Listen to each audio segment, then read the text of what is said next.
DASITE mmepata heshima ya kuandika historia ya taifa letu la Tanzania kwa mara ya kwanza tangu mashindano haya yaanzishwe duniani,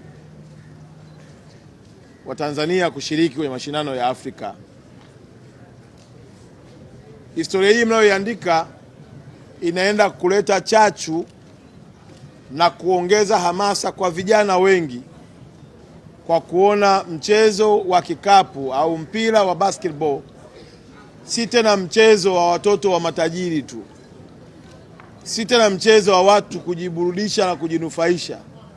bali ni mchezo unaojenga uchumi na kubadilisha taswira za familia zetu kwa watu wenye vipaji. Nendeni mkijua ya kwamba Tanzania inawadai ushindi, inawadai rekodi njema, inawadai historia itakayobeba vizazi vinavyokuja. Ni matumaini yetu kama wizara,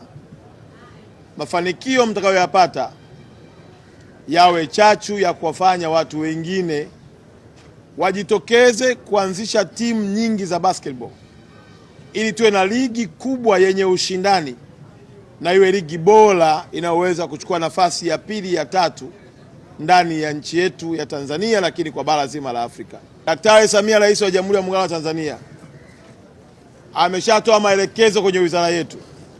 na sasa wako kwenye michoro ya kujenga uwanja mkubwa zaidi utakaokuwa na matumizi zaidi ya moja,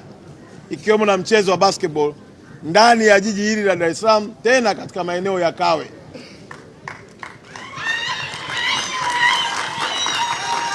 Kwa hiyo nendeni mkijua ya kwamba Tanzania inawategemea, lakini mkijua kwamba serikali ya Rais Samia ambaye ndio amekuwa mchezaji namba moja, mmeona namna alivyoongeza morali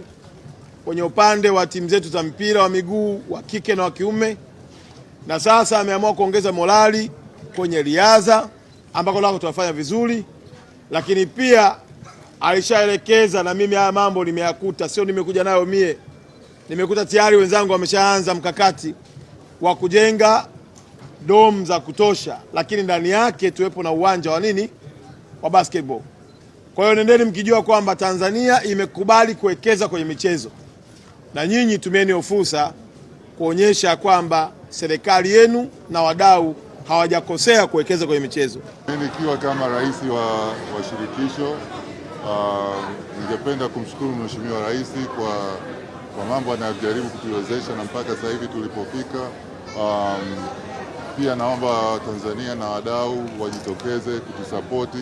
Mheshimiwa Waziri hapa anafanya kazi kubwa sana ya kutuwezesha sisi, kwa hiyo tuendelee kusapotiana, na sisi tukiwa kama Tanzania tunaenda kupambana huko, na wategemee makubwa kutoka kwetu.